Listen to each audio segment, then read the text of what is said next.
Well, the current sermon series that we have going on is called Going Against the Grain. And it's really about how, as followers of Jesus Christ, we are called to live differently. Differently from much of what our society says is the way that we should live. That first and foremost, we should live with gratitude for all that we have, recognizing that every single thing we have, from the pews that we are sitting on to the very air that we are breathing, that everything we have comes from God. To live against the grain is to live with hands not constantly grasping for what we want or what we think we can't live without, not clenching on to what we don't want to lose or what we think we're entitled to, but instead to live with hands open in gratitude and in giving freely and joyfully to others in need. To live in this way, to intentionally go against the grain in this way of our society, I believe is the most hopeful, powerful way we can possibly live. It can change everything, which we are about to find out from the book of Genesis in the Bible, from those little beings that we share life with here in Florida called mosquitoes, from earthworms, and believe it or not, from 2 baseball teams locked in battle a dozen years ago in California. I know you're thinking, this is it. She has utterly lost her marbles. But I promise I haven't, or at least I don't think I have. In the first week of this sermon series, we looked at what it's like to freely give our bodies back to God. Last week, we took a look at what it is to give freely of both our free will back to God and our money back to God. Next week, we'll take a look at giving our talents back. Today is all about giving our planet back to God. And before I go very far, I have to say I have a confession to make, which is this: that I have often struggled with sermons about the stewardship of the earth because the problem is so humongous, ginormous, as some people say. What difference can any of us make in the face of multinational corporations and governments who refuse to do nothing? What difference can I make when there is the Great Pacific Garbage Patch? If you haven't heard of that, it is a patch of garbage and plastic in the Pacific Ocean that is at least as big as the state of Texas. Oh. Google it. Great Pacific Garbage Patch. What can any of us do? And I have noticed, hopefully it's not because of the quality of my sermons, but I have noticed that eyes tend to glaze over. What can we do? Our hearts, we have good intentions, but what can we do? But I am more hopeful today, perhaps because of what is happening this very day, and I'll say more about that in a moment. But going against the grain is not about feeling powerless. On the contrary, it is about feeling powerful. It is about literally being able to transform the way we live. And when it comes to giving our planet back to God, it all really begins in the very beginning of the Bible, in Genesis chapter 1 and 2, where you may not know there are actually 2 different accounts of creation in those stories, in those chapters. We just heard a part of one from Bob Finley. The actual account of God creating the world and everything in it, including humanity, occurs twice in chapters 1 and 2. And the account that we heard today was probably written about 500 years before the time of Christ. And it's probably the one with which we're most familiar. It's the account that starts with, "In the beginning." And then God goes on to create different things in this repeated pattern.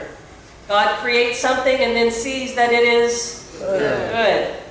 And then that's the end of that day of creation. So on day 1, God creates light. On day 2, the waters and the sky, and so forth and so on, until we get to day 7 when God rests. We all know this account? Yes? Yeah. This account of creation, of light and dark, heaven and soil, stars and planets and the galaxies and the sun and the moon, all the living creatures that swim and fly and creep and crawl.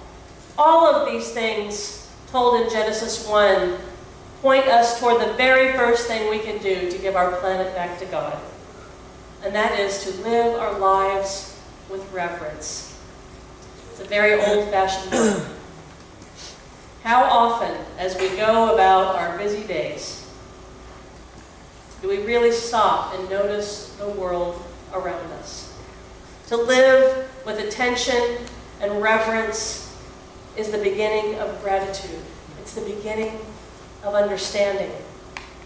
You know, whenever I walk our dog, Simka. Oh, this is Monica, by the way. Hi, Monica. Hi, Monica. Monica is new to our congregation, and she recently talked with John, our ASL interpreter, that she also interprets and offered to help. So Monica, welcome. We're so glad you're here. That was sneaky. I didn't even know y'all did that. It was just like, switcheroo there. Anyway, where was I? Whenever I walk Simka, our dog, who, has to do her business several times a day, or check her email, as my father-in-law calls it, sniffing everything she can get her nose on. While she's sniffing everywhere, I try often to notice how many different colors I can see around me. I try to notice how many different kinds of living things there are.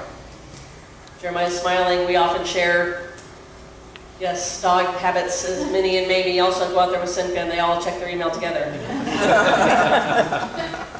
Nothing is too small to fill us with a sense of awe. I'd like to share with you a reading from Barbara Brown Taylor's book, An Altar in the World, a beautiful book about really living a spiritual life in all kinds of different ways. And this reading is a tiny bit long, but I just can't bear to cut any of it, so bear with me, please. She says, reverence may take all kinds of forms, depending on what it is that awakens awe in you. Nature is a good place to start. Even a salt marsh mosquito is capable of evoking reverence. See those white and black striped stockings on legs thinner than a needle? Where in those legs is there room for knees? And yet see how they bend as the bug lowers herself to your flesh? Soon you and she will be blood kin. Your itch is the price of her life. Swat her if you must, but not without telling her she is beautiful first. Women, don't try this at home. The easiest practice of reverence I know is simply to sit down somewhere outside, preferably near a body of water, and pay attention for at least 20 minutes. It is not necessary to take on the whole world at first. Just take the 3 square feet of earth on which you are sitting, paying close attention to everything that lives within that small estate. You might even decide not to kill anything for 20 minutes, including the salt marsh mosquito that lands on your arm. Just blow her away and ask her to please go find someone else to eat. That is reverence. How can we pay close attention and not be filled with awe? How can we live with reverence and not be deeply aware of the second way to give our planet back to God, and that is to live with humility?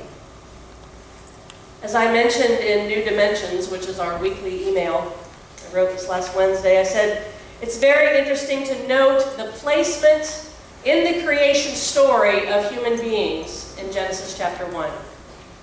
As Barbara Brown Taylor also says, for years she thought that human beings were the culmination of creation on day 6.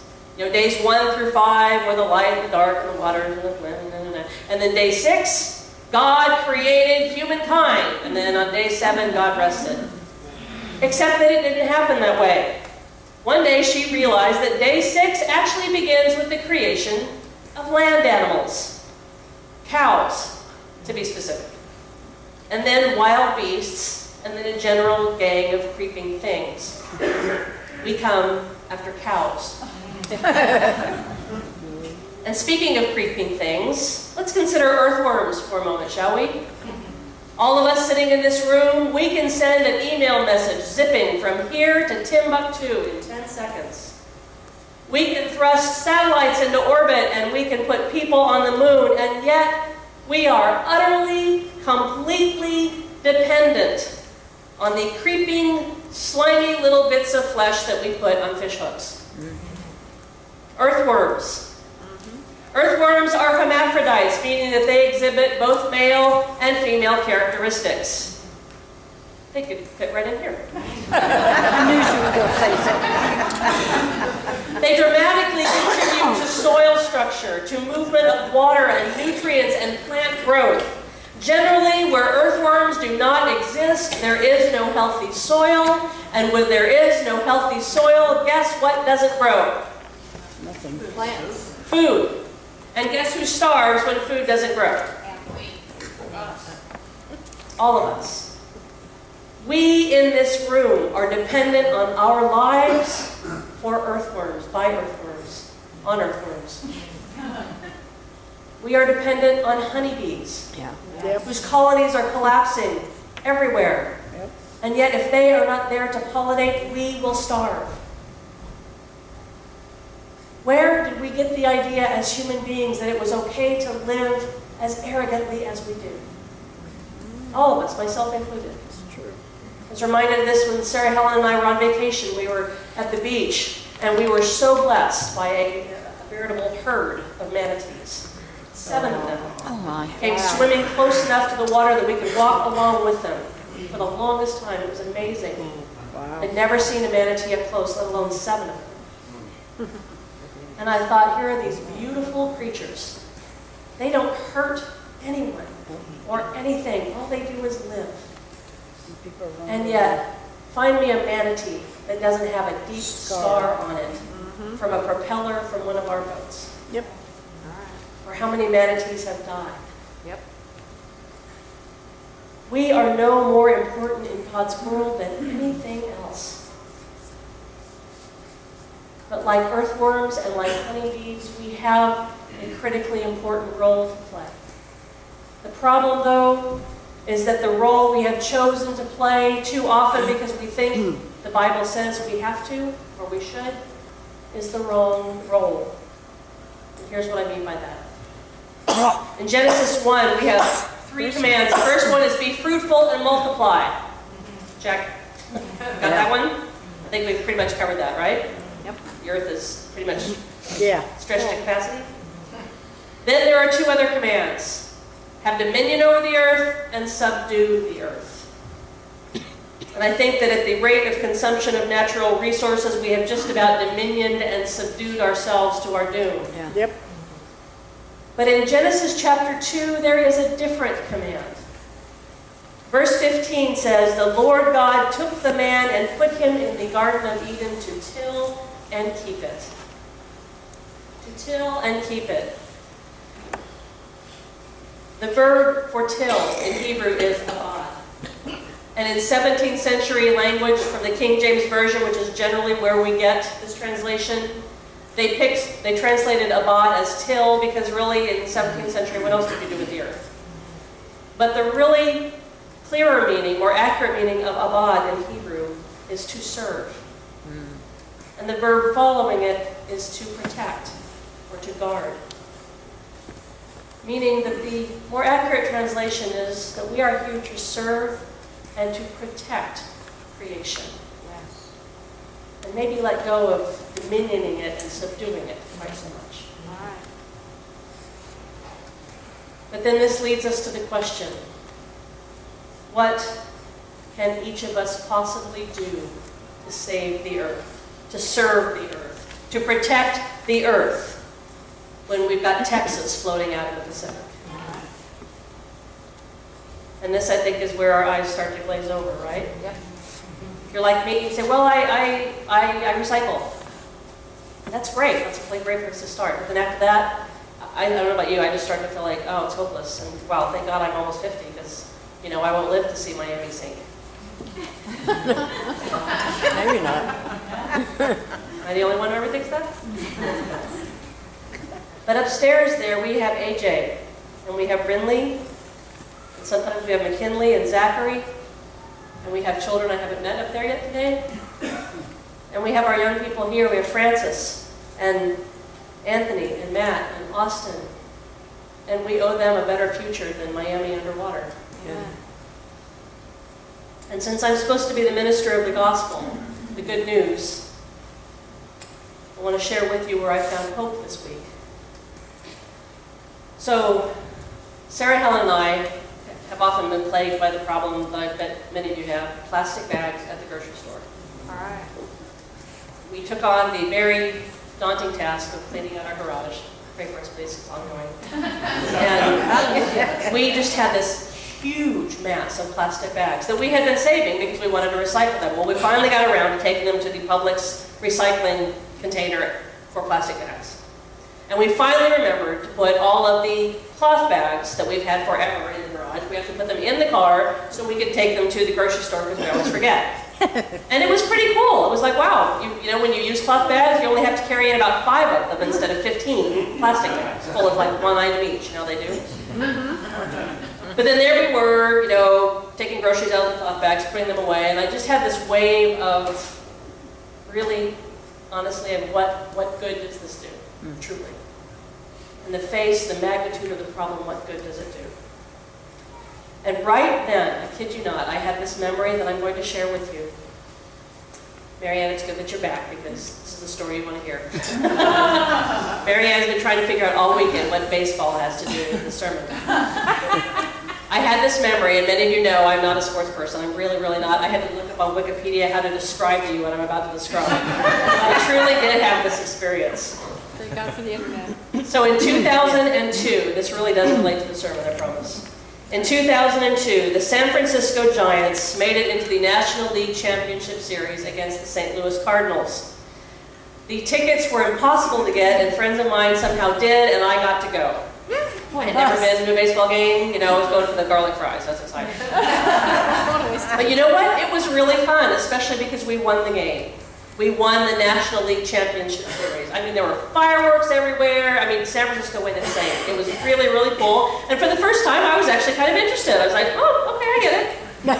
I get it. So then, that means that because we won that, we got to go on to the World Series and face the Anaheim Angels. Now, I said incorrectly in my weekly newsletter it was the LA Dodgers. I was wrong. It was the Anaheim Angels. Now, Marianne and MJ, who are from San Francisco, will attest to the fact that San Franciscans and people from Southern California hate each other. There's no other way to put it. We loathe each other for all kinds of reasons, mostly political. Yeah. So, the San Francisco Giants against the Anaheim Angels, this was war. I mean, this was a big deal. So we were all really into it. And so I actually got into watching the series on TV. And so, there we are. San Francisco Giants won a game, then the Anaheim Angels won a game, and then the Giants went on to win 2 more games. So all we had to do was win 1 more game, and we were going to win the World Series. And there we were in that game. And it was the bottom of the 7th inning. I can't believe I'm saying these words. It was the bottom of the 7th inning. And the Giants were in the lead, 5-0. All we had to do was hang on for an inning and a half. Because there's 9, right? Yeah. All we had to do was hang on for an inning and a half. And we were going to win the World Series. I was so excited. But then, okay, this is Wikipedia. The Giants pitcher gave up a 2-run double. And the Angels went on to win that game 6-5, and then went on to win the next 2 games, and we lost the World Series. Boo. But yeah, it was tragic. It was so tragic. But here's where this relates. Here's what I remember. It was in that moment, in that one game, where all we had to do, we were up. What was it? 6-0. All we had to do was hang on for an inning and a half, and we were going to win.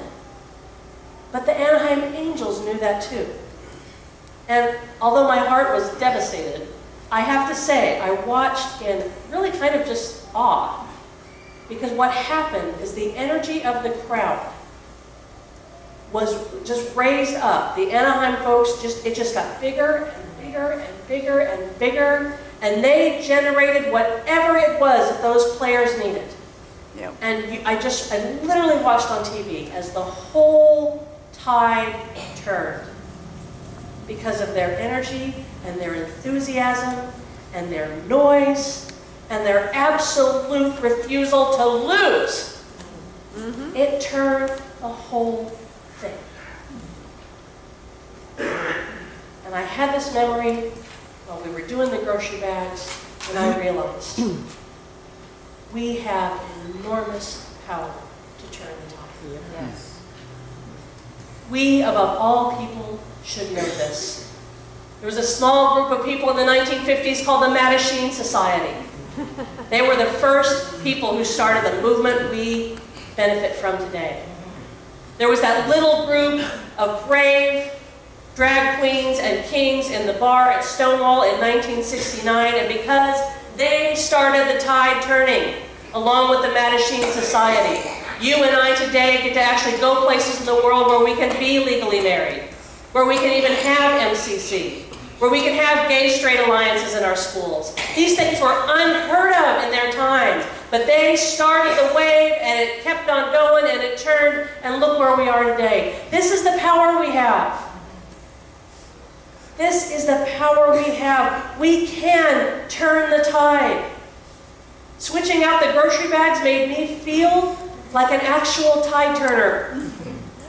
Marion drinks fair trade coffee, so she knows that sustainable coffee is being grown for a price that farmers can live on somewhere in the world. She recycles too. Jeremiah drives a hybrid. What do you do? What can you do to feel and know that you are a part of the tide? Hundreds of thousands of people this day, at least 100,000, are marching in the streets of New York City right now, this very moment, for climate change. And Reverend Nancy Wilson, our moderator, is marching with them because she knows of our power. The tide has to keep on turning, and it needs each one of us in the stands to let reverence and humility and our calling to serve and protect bring us to our feet in those stands, to start the wave, to shout out with voices that will be heard above the roar of the corporations and the politicians who just insist on more demeaning and subduing, until the tide turns all the way, because as Reverend John Holbert says, the earth is not our oyster. It is God's pearl. And it is high time we gave it back.